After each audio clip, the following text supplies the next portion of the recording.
Brian Barnett is just a regular guy. He's not a doctor. He has no legal license in any field of mental or emotional health. Brian Barnett merely shares the insights he's gained from his personal experiences for anybody who may choose to use such information as he or she personally chooses, while accepting full responsibility for his or her own individual thoughts, feelings, behaviors, and actions. Brian Barnett assumes no responsibility whatsoever for anybody's individual choice to expose himself or herself to any information that Brian Barnett shares. And by listening to this program, you're acknowledging that you, and only you, are responsible for your own thoughts, feelings, and actions. Happy Thursday, everybody. Welcome back to The Last Symptom. I'm Brian Barnett, the creator and host of The Last Symptom. I'm very happy to have you here with me this week. Got some pretty good things to talk about. I know I say that every week, but it's true. Every week we have some really nice things to talk about. Before we get into our discussions today, let me tell you about thelastsymptom.com. That's my website full of free resources, and I would love for you to take advantage of those free resources. I'm a one-man show, so updates to those resources have been kind of lax, but I'm getting around to it. I'm getting around to addressing all you folks who are signed up there at thelastsymptom.com to get notices from me, and so you can be expecting something in the mail in the not too distant future. Another thing I want to tell you is that I've been making a massive update to the YouTube channel, and eventually this will extend to the Rumble channel as well. But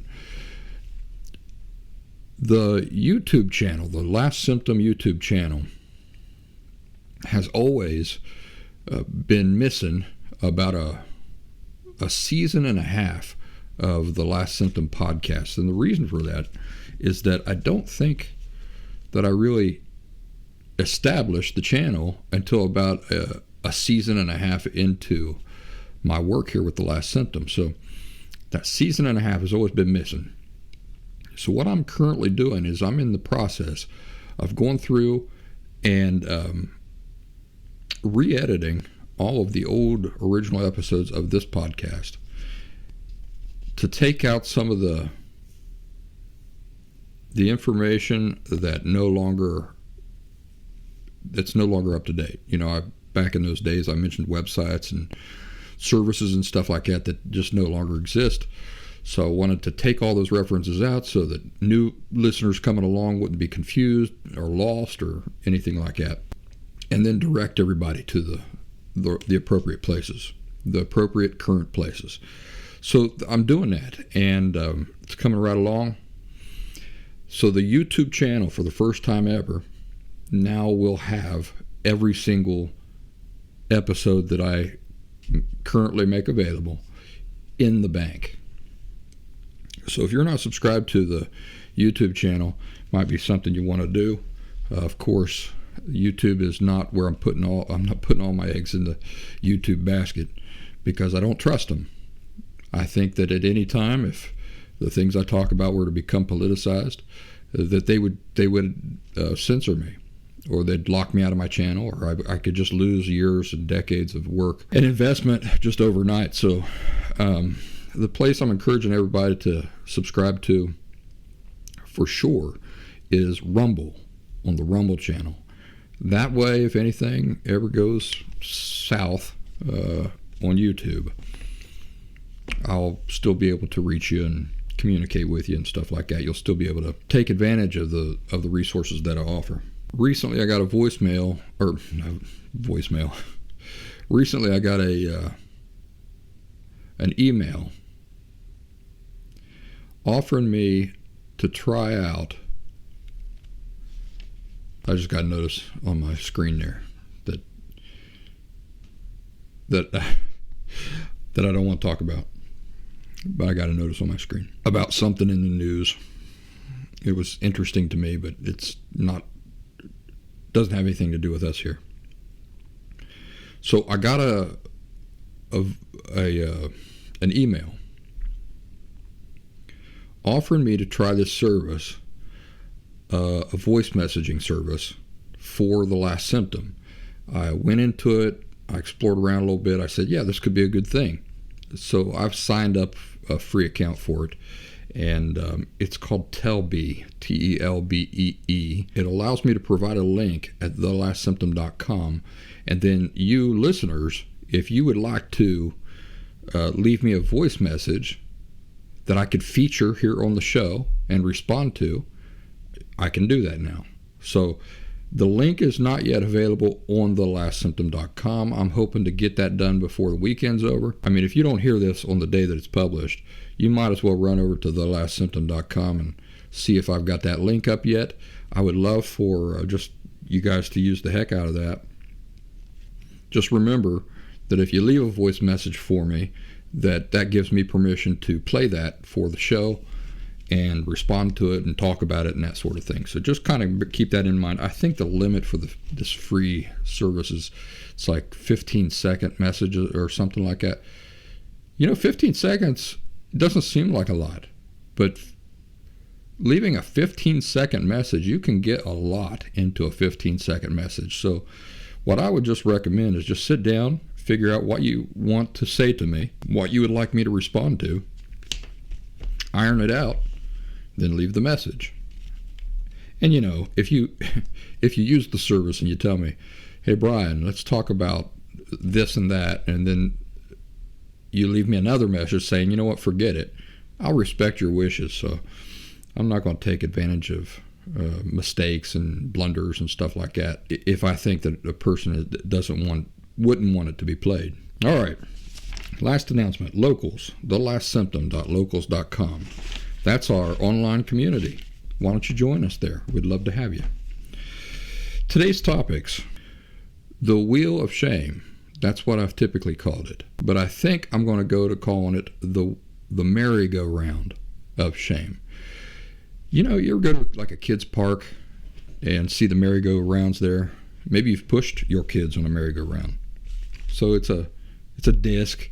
It's got the bars so the kids can hold onto the bars. And what is needed to get that thing going? Well, usually if you got kids, the parents are like, Daddy, push me, Daddy, push me. So you get that thing twirling, right? You got to twirl that thing. And in order for it to keep up its momentum, you or somebody has got to keep grabbing a hold of that thing and giving it a whirl. So I've always talked about the wheel of shame as being a wheel, but I think I like talking about it even better as a merry-go-round, like at a kid's park, because it works the same way.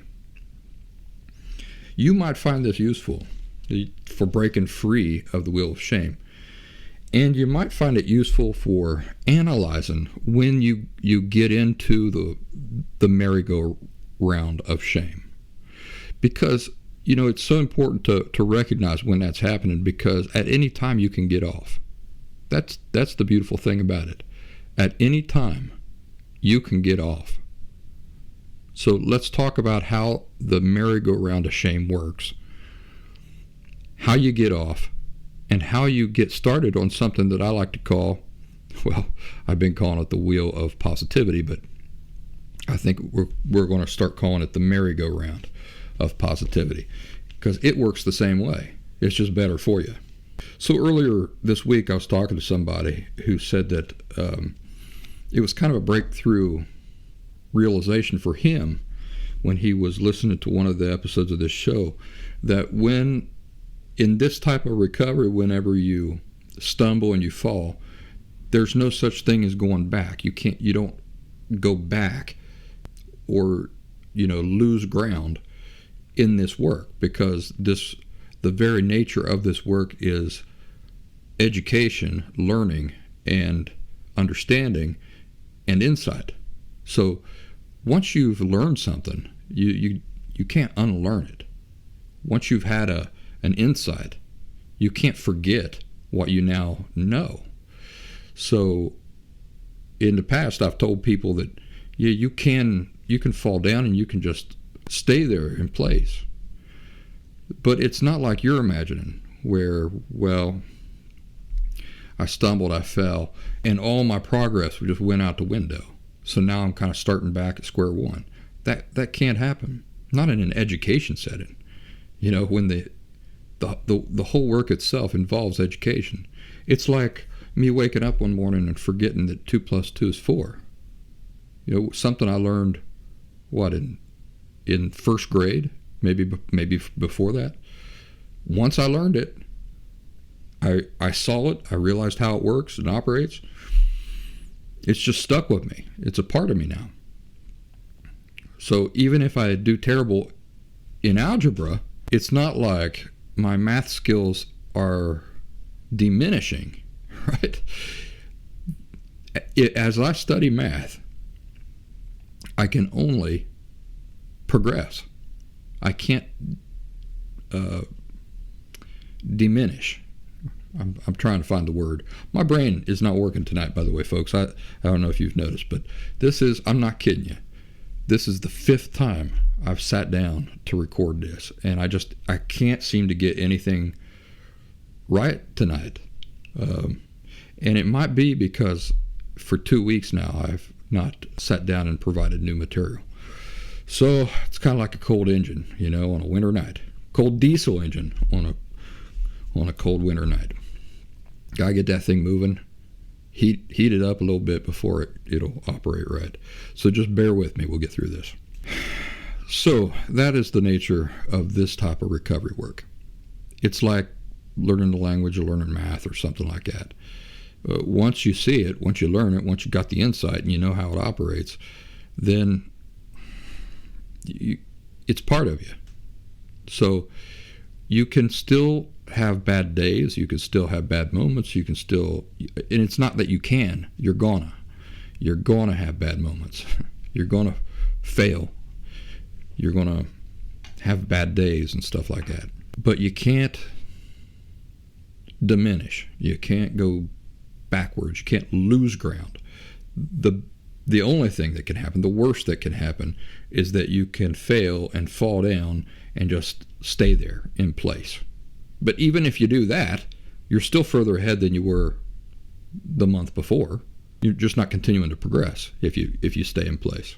So this was kind of a big revelation for the feller that that heard that episode of the show, and he communicated that to me. And I explained to him that this idea, this thing that we do when we're starting out in recovery, of imagining ourselves when we fail as falling further back than where we were, we do that because we're used to the merry-go-round of shame.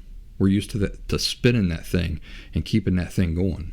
And here's how it works. I'd like you to imagine the merry-go-round on the children's park, right? Let's say that you already dislike yourself. So there's the thought, gosh, I'm such an idiot, or I really dislike myself. That's you grabbing a hold of the merry-go-round, with you on it, by the way, and giving that thing a shove. So it starts moving. Remember what I said has to happen when you take your kids to the park and you got them on the merry-go-round. One shove doesn't do it. You know how this works. One shove gets the thing going, but it starts to slow down, right? Almost immediately. And no matter how hard you shove that thing, within just a few seconds, it starts to slow down pretty dramatically. Well, that's what happens on the merry-go-round of shame and the merry-go-round of positivity. It has to keep getting shoves in order for it to work. So you dislike yourself. This has gotten the merry-go-round of shame started. It's like the first initial push. Then, because you dislike yourself, you don't feel like you deserve anything good in life. That's like the next push. Right? Now you're keeping the merry-go-round of shame going. Since you don't deserve anything good in life, you're angry. That's the next shove. You see how each thing is keeping this merry-go-round moving. It's not just one thing or just a bunch of things that work independently. They all work to maintain this spinning merry-go-round. So you're angry. And since you're angry, you might as well treat somebody really poorly. That's the next shove. Merry-go-round's really moving now.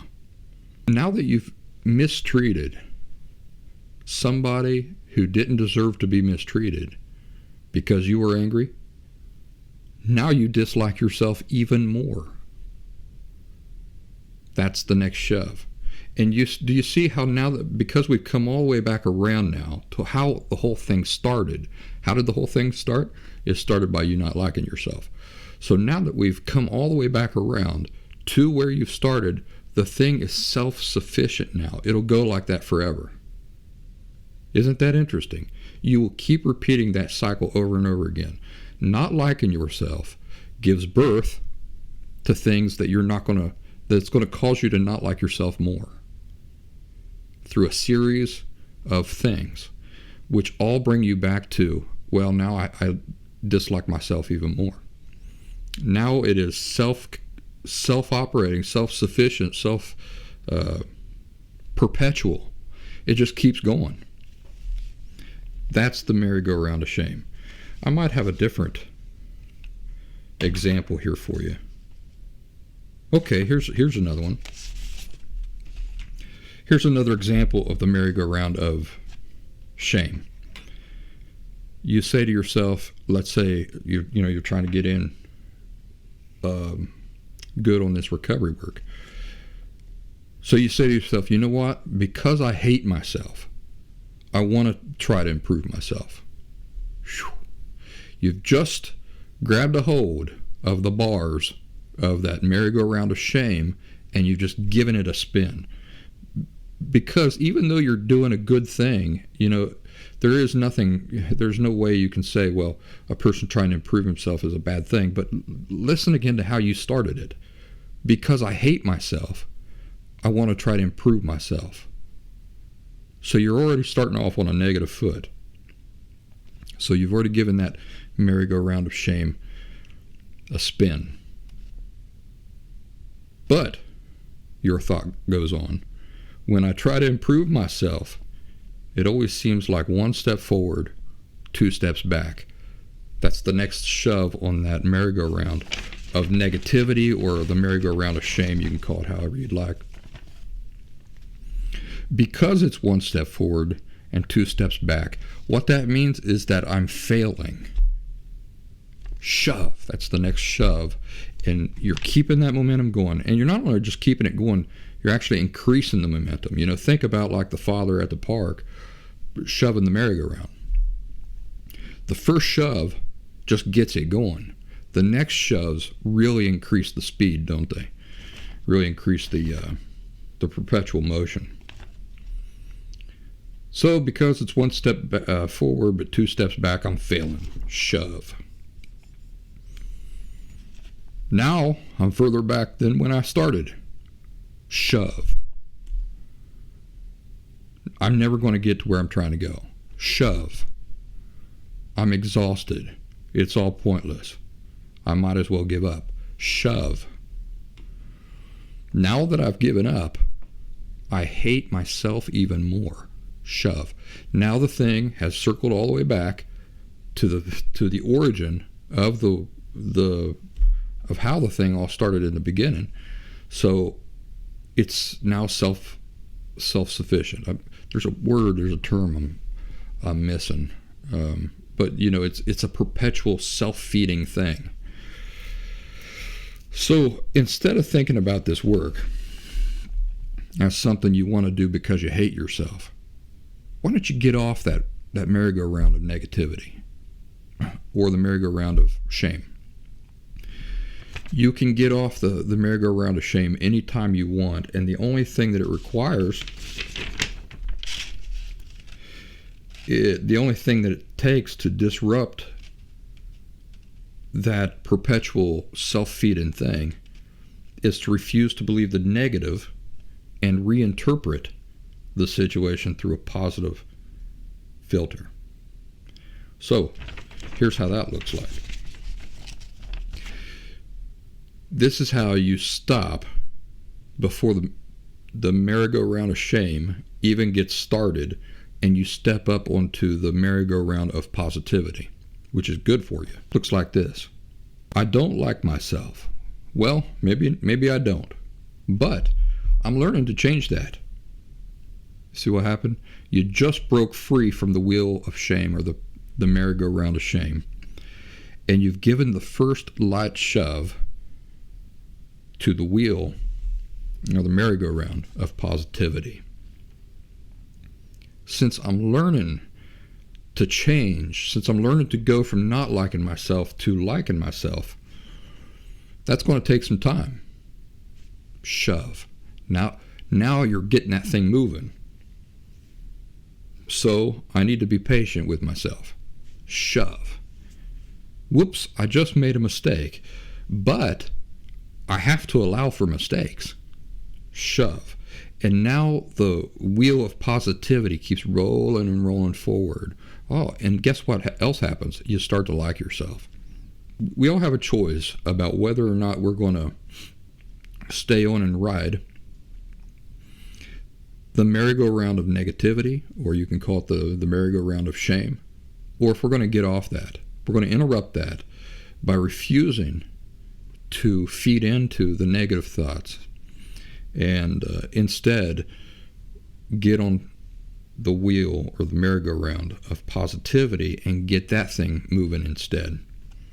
So there's two things here. We're talking about, one, this merry-go-round of shame compared to the merry-go-round of positivity. But the second thing we're talking about is your perspective of what it is you're doing and why right out of the gate. Instead of thinking about this work as something that you want to do because you hate yourself, right? I hate myself, so I want to fix myself. Instead of thinking that way, which is it's a first huge shove to the negative merry-go-round. Instead of doing that, change how you choose to think about it. Instead, think, because I care about myself, I want to improve myself. You might at this point not truly and fully love yourself or even know how to do that, but you can care for yourself. You know, there are a lot of people in my life I wouldn't say I love, but I do care for, I do care about. So even if that's beyond your reach at this point to truly love yourself, it's not a stretch for you to say, well, but I can care for myself. I can care for myself, and I want to love myself. So let's start the merry-go-round of positivity that way. I'm doing this because I really care about myself. I care for myself, and I want to love myself, rather than I can't stand myself. I loathe myself. That's why I want to change. All right, let's talk a little bit about freedom. Who doesn't like freedom? And, you know, on the flip side of that conversation, who doesn't think about slavery and just think, man, that is despicable. Slavery is despicable. Well, freedom is nice. And historically, slavery has been a terrible thing. But when you're thinking about authentic recovery from an emotional disorder, one thing that a lot of people might think is that, boy, having to live by these laws and principles and structure and all that, it just doesn't sound that sounds kind of like slavery to me. Kind of sounds like a damper on my freedom. But here's what I wanted to tell you about freedom. Freedom is relative, and it's always going to be relative. Whether you realize it or not, all of us are slaves to something. Another way to say that is that we are all subject to something. So there's a choice that has to be made whenever you're going from an emotionally unhealthy way of thinking and living to going and trying to make that change over to a healthy way of living and thinking. In both cases, you are a slave to one thing or the other. Yeah. You're subject to one thing or the other. You're either subject to the patterns governing emotional disorder or emotional unhealth, all the chaos, the pain associated with that, or you're subject to the principles and laws governing a harmonious approach to life. When I work on a car, I can say, well, you know what? I don't like being expected to use a certain part for this car. I want to be able to use whatever part that I want to replace it with. Okay? I'm free to go out and try it that way. I am free to go to the AutoZone and ask for the part that I want and go back and try to jam that part into my engine and make it work. It's not going to. I'm going to waste a lot of time and energy. The end results, even if I do get the thing to work, the end result is not going to bring about the best results, right? It's not going to operate the way that the part that's supposed to be there and that is designed for that engine is going to work. So I'm free to do what I want to do. But if I'm smart, I won't rebel against the nature of that engine just because I love my freedom and I don't like being told what to do. If I'm smart and I like life to be easy and harmonious, and I like to use my time in the most practical ways and my energy, what do? I submit, right? I subject myself to the rules and the laws governing that particular engine. I just pulled that off the top of my head. I think I have some different examples here for what I was trying to say, but that's a pretty good example, wouldn't you say? You want to plant a tree, and you look at the instructions that come with the tree, and it says plant this time of year, plant in this type of soil, plant so that it gets this much sunlight and everything. And you say to yourself, screw that. I don't like anybody telling me what to do. What they're doing is they're cutting into my freedom of choice. I should be able to make any choice. I should be able to do and make any choice that I want. Well, you can. Nobody's stopping you. It's just not smart. And it's not going to bring you the right results. So you've paid for this tree. Why would you plant it in soil that the instructions say it won't thrive in, or in a place in your yard where it's not going to thrive in, or anywhere where it's just going to die in 2 months? You see, yes, you are subjecting yourself to a thing, but it's not, and so it's no different than slavery in that sense. You are a slave, that is, you are a subject. You're subjected to that way of doing the thing. And yes, it does require you to voluntarily give up a certain amount of freedom to just do things however you want. But it's for the best.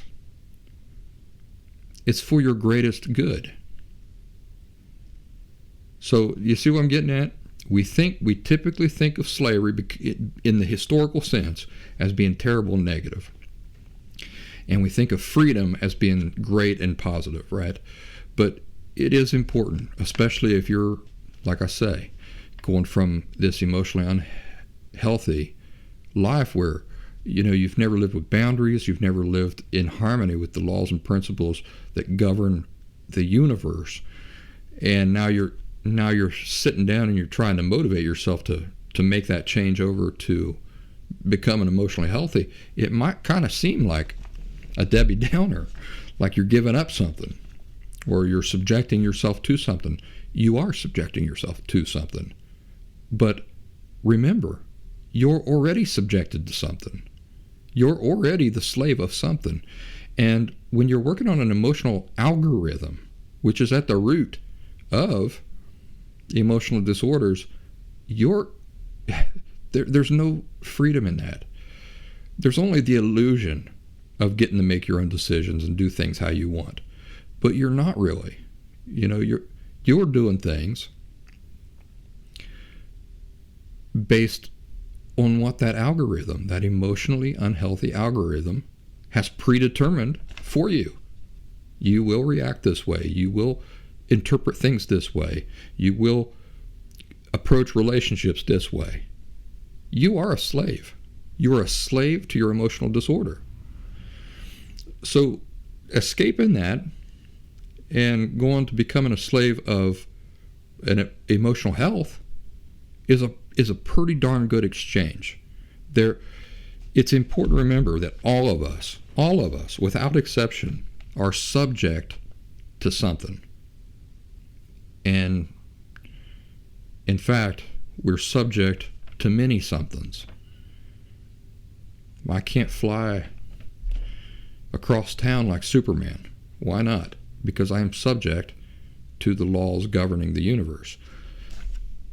I can ignore that. Nobody will stop me. They might try.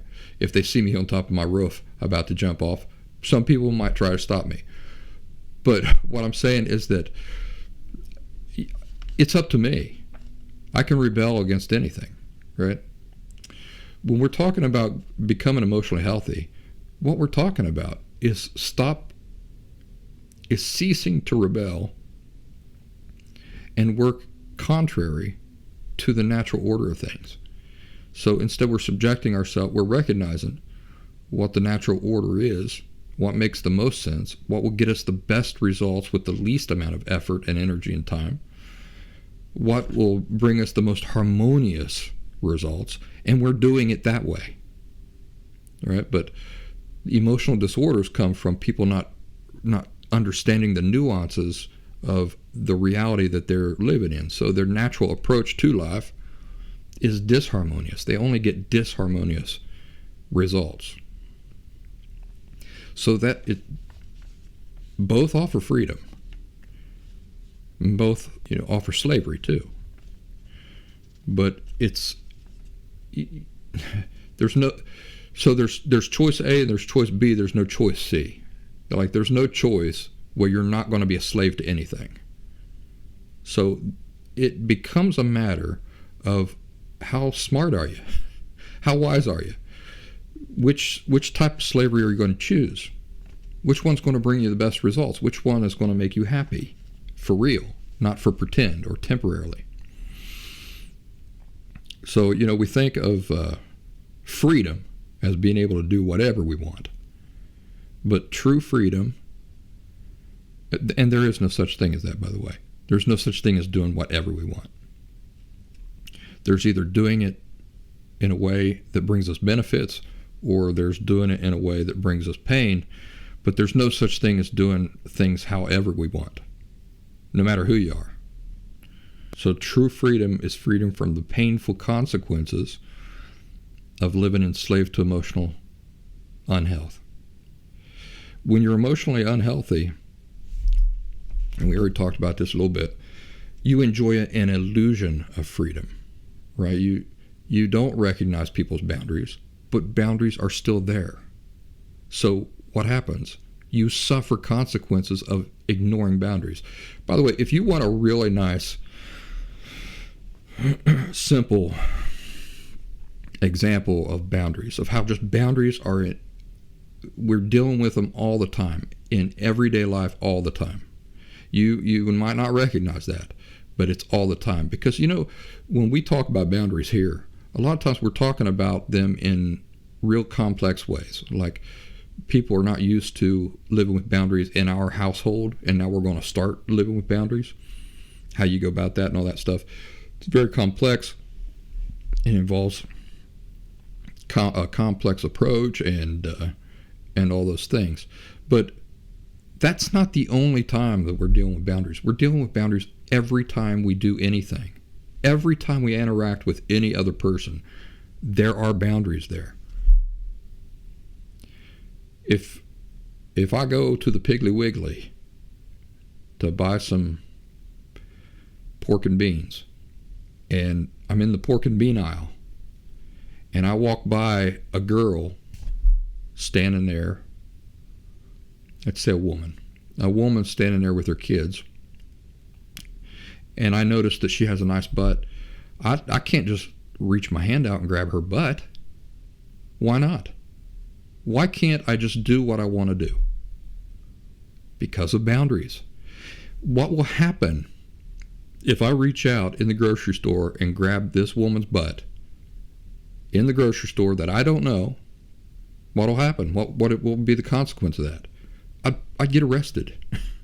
First of all, I'd probably get a black eye or slapped in the face, and then I'd get arrested, and then I'd probably go to jail. Then I'd have that on my record for forever. Might have to pay thousands of dollars in lawyer fines. What are we talking about? We're talking about boundaries, consequences, concrete consequences. This is an everyday life thing. It's not just some special arrangement that people put in place from time to time for specific things. There are boundaries governing the world all the time in small and large ways. So, in the past we've talked about the BCCCs of emotional health: boundaries, communication, consequences, and conditions. What would be the condition part? If she and I make eye contact, and I'm like, hey, and we get to know each other, and then she allows me to grab her butt, I've met the conditions. It's allowed. It's no longer off limits to me, right? So I'm just using that as an example to illustrate how the BCCCs of emotional health are in play everywhere, for everything, all the time. Boundaries, conditions, consequences. So that's what I say, that the unhealthy person has the illusion of total freedom, but nobody has total freedom. It's only an illusion of freedom. You're always a slave or a subject to one thing or the other. Unhealthy people seem to do what they want, how they want, but they're not doing what they want, how they want. They don't know what they want because they've never had anything better than what they've got. And they're not free because they're following a program. They're following a program of emotionally unhealthy perceptions and attitudes. So they are slaves to those unhealthy perceptions and attitudes. They cannot do things in a way that deviates from those unhealthy attitudes and perceptions because they don't know anything else. So they are enslaved to that. Why not become enslaved to something that is more harmonious with life, brings you better results? That's a pretty nice type of slavery to get into. So true freedom is escape and enslavement to those unhealthy underlying perceptions and attitudes. So we go from being slaves to emotional disorder, emotional chaos, emotional unhealth, and we go to being slaves to healthy laws and principles. And that sort of life, it's such a great trade-off. Let me tell you, it's such a great trade-off. But to illustrate it a little bit more, think about the artists, any artist. They work within the confines of a canvas, do they not? Think about Michelangelo painting the Sistine Chapel. That was his canvas. The inside of the Sistine Chapel, right? The ceiling and all that. What did he not do? Well, he didn't say, well, listen, this is my artistic expression. I don't like having limits placed upon me. I should be able to just paint how I want. And he just didn't paint the ceiling, and then down the walls, and then outside the front door and outside the left, outer wall of the Sistine Chapel like a graffiti artist. If he had, his artwork would not be considered the masterpiece that it is today. Master artists work within confines, within boundaries. What's this street artist name? Oh, Banksy. You say, well, Banksy, he doesn't obey any laws, and he just does whatever he wants to do. No, he doesn't. He doesn't do whatever he wants to do. He observes and works within the confines of certain artistic principles and laws in order to make the masterpieces that he makes. He doesn't just throw together things without any thought whatsoever. He's making a statement, and in order to make that statement, he has to follow certain confines that will allow that statement to be made in the most effective way possible. And then he doesn't just pick any old place. He usually picks some strategic place to put that work of art that will enhance, or let's say emphasize, the message that he's trying to make. So he also, even though he's there is the appearance of him being a rebel and things of that nature, as a graffiti artist, he's still subjecting himself to very specific laws and principles involving art in order to make his art as effective as it is. Musicians. You think musicians just that we can use any instruments for this. They can be in any key they want. They don't have to harmonize with the other instruments, and the song can just go on forever and ever.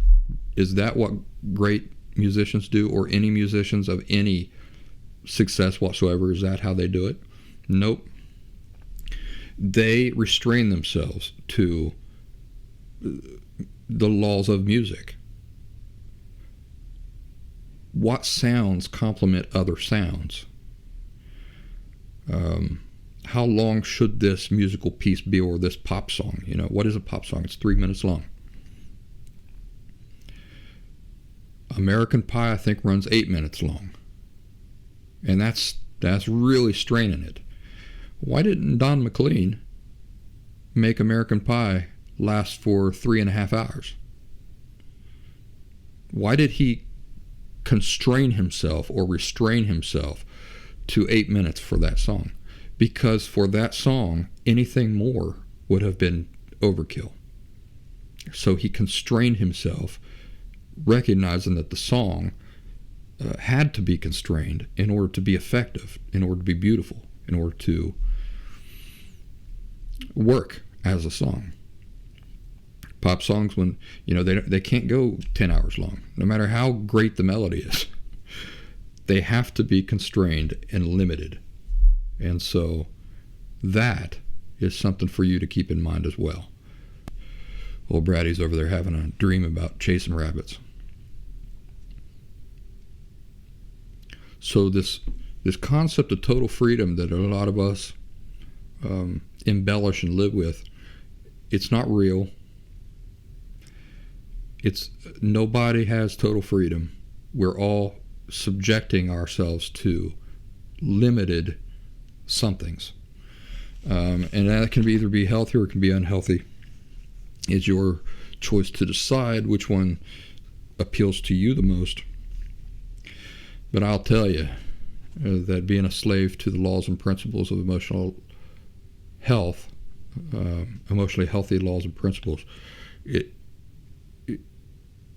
saves you from angst. It saves you from lost time, lost energy, from frustration. Let's talk about, to finish up here, we've only got a few more minutes. When is a lie not a lie? This is an important discussion to have, because a lot of folks that I talk to, it seems to me like they feel that if they don't share everything, Oh, well, I'll give you an example. Somebody the other day sent me a thing by, I think his name's Robert Jordan. Now, Robert Jordan, is that it? Or is that the author of the... Anyway, some internet guy. I think his name's Robert Jordan. And people have been bringing his name up a lot lately in reference to me because I reckon that he and I share a lot of the same conclusions on things. And, I've come across I've heard a few things he has to say, and yeah, it does seem like he and I do agree on the fundamentals of things. And I'm kind of hesitant to say that because I don't know what the guy's all about, and I could be getting myself in trouble by saying that. I don't know what he stands for. Let me just put that disclaimer out there. I don't know what the guy stands for. But the few things that I've heard, I've said, yeah, the guy, on the fundamentals of viewing life, he and I are in agreement on a lot of things. But somebody sent me a meme that he had, and it was a quote of his. It said, "When you have something to say, silence is a lie." And now, I don't agree with that. I'd just like to put that out there. I don't agree with that. I think that's oversimplified. For example, just because I have something I could say doesn't mean I have to say it. First of all, everything I'm thinking and believing is none of your business. It's my business, and I get to share it with whoever I want. But I'm not obligated to share every thought I have with you. And I'm not obligated to share everything I personally believe with you or with anybody. So there's that. The other thing is my privacy as a human being. I don't want people to know every single thing I'm thinking. There are some things that are reserved just for me. So I disagree that if you have something to say, silence is a lie. So I would like for my audience to at least consider that you don't... Here's another thing. Strategy, right? I'm standing before a judge, and the judge has the authority to put me in jail, to do whatever. I can say whatever's on my mind. But what if I'm thinking that this judge is an idiot? Is it in my best interest to say what I'm truly thinking in that minute? Your Honor, I'd just like to... I'm sorry, Your Honor. Could I interrupt you for a second? Well, I just wanted to let you know that as I'm standing here, as you're trying to determine my fate for the next 3 years, I don't want to be dishonest with you, Judge. I'm sitting here thinking that you're a complete idiot. That's all I had, Your Honor. I'm going to sit down now. Why would I do that? That'd be the stupidest thing in the world. Just because I'm thinking it does not mean it's in my best interest to go farting off at the mouth and telling him something that I don't need to tell him. It's not very strategic. It's not very smart. In that situation, and in many other situations that are not as dramatic, that's comical and exaggerated, but I'm saying in everyday life, don't you think it would be wise to keep certain things to yourself? When I'm talking to my best friend Lambert or Jeff, and they say things that I just completely disagree with, but I can see that their mind is made up on the thing, and it's a matter of opinion. And if I say something that contradicts it, it's just going to make them feel bad, or it's just going to start an argument, or it serves no purpose whatsoever. That's a conversation we have to have in a not too future date, and it's one I've been hanging on to. I'm talking about a cost-benefit analysis. I'm always making a cost-benefit analysis. We really need to have that conversation, so maybe we'll talk about that next week. So when I'm listening to my friend and he's talking about something, and I just think that is the dumbest position on that issue that I could possibly think of. But I can see that he's really made up his mind on this, and if I throw my 2 cents into the discussion. It's just going to just cause an argument and hard feelings between us. So there's no benefit there. The cost is great for me, and the benefits are zero. I'm just going to keep my mouth shut. So, again, just because I'm thinking a thing, and just because I could say something, doesn't mean it's in my best interest to do that. So there's the 3 reasons why I totally disagree with that meme by this Jordan guy. Sorry, I can't remember his name. But, and I've seen that quote around the internet quite a bit, but I totally disagree with it. Don't know if he actually said that or not. Don't know if the quote's taken out of context. So I'm not going to blame him. I will blame the meme and say that I don't agree with the meme. But let's go back to this discussion about when a lie is not a lie. When is a lie not a lie? Here's the answer. I'm not going to beat around the bush here. A lie is not a lie when the other party has no right to that information in the first place. That is when a lie is not a lie. So I walk across the street and one day, and I knock on my neighbor's door, and when he comes to the door, I say, "Hey, are you inside having sex with your wife?" And he says, "No, get off my porch."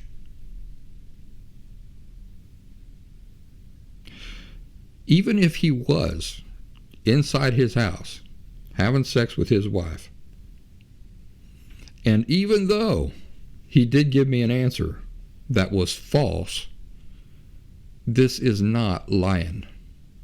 He wasn't lying to me, because I have no right to know the private, intimate details of his life in the first place. I have no authority to even be asking that question in the first place. So remember that lying and providing a false answer, these are not one and the same thing. Lying and providing a false answer are not one and the same thing. In order for something to be considered a lie or deceit, the other party has to have a right to that information in the first place. You might say, well, yeah, okay, but shouldn't I just not provide any answer at all in that case? Well, you have to remember that providing no answer at all, in most cases, is the same as providing the real answer to the person who has no right to it. So if I ask my neighbor if he's inside banging his wife and he answers, "I'm not telling you that," well, that's the same as if he had just said, "Yeah, I am." So I've got him to provide me information that I have no right to regardless. So providing false information to people who have no business asking a question or knowing certain things is not lying. When is a lie not a lie? When a person has no right to certain information in the first place. So that's true of anything inside of yourself too. Think about anything involving your free will, your life as an independent adult free agent. You have total authority over who gets to know intimate, personal, private things about you, including how you really feel, or what you're really thinking and all these things. So you also have a right to provide false information, which, remember, is not the same thing as lying, in the interest of maintaining certain things completely private from others that they have no right to know. So I'm thinking about some of you adults who are maybe living with your parents, and your parents might question you about certain things that they have no right to, that they have no right to, that could complicate the situation you're in. And you might feel bad because of some moral consideration for giving them a false answer. For example, like if your parents were to ask you something that's private and personal to you, and you say, "Well, I would rather not answer that." That's one way to handle it, but it could create more difficult. It could worsen the circumstances that you're already in. So, knowing that it's not their business to ask that because you're an adult, it's just that they don't respect you as an adult. But just because they don't respect you as an adult does not mean that you're not. And it doesn't mean that your rights, your inherent rights, just aren't what they are. So, it might be time to just come up with something. Well, this is what I was doing. And none of their business. What are you thinking right now? Well, I'm thinking this, even if you're not really thinking that. Strategic, smart, it's not lying, and you have no reason to feel bad about providing false information to people who are asking something to you that you're under no obligation to answer them one way or the other, or to even give them a correct answer one way or the other. So you might find that helpful. Ladies and gentlemen, we're at an hour. By the time I edit this, it might be down to 59 minutes and 13 seconds, but we'll see. I hope you're having a wonderful week. I'm glad I got this to sit down with you and talk this week. Let me just remind you to run over and subscribe to the YouTube channel and Rumble while you're at it. Subscribe to both. Like I say, if anything ever goes down in YouTube land with censor, the things I talk about, if they were to ever become politicized, then YouTube would just nix the channel. So it's nice to have a backup. Take care of yourselves. Be good.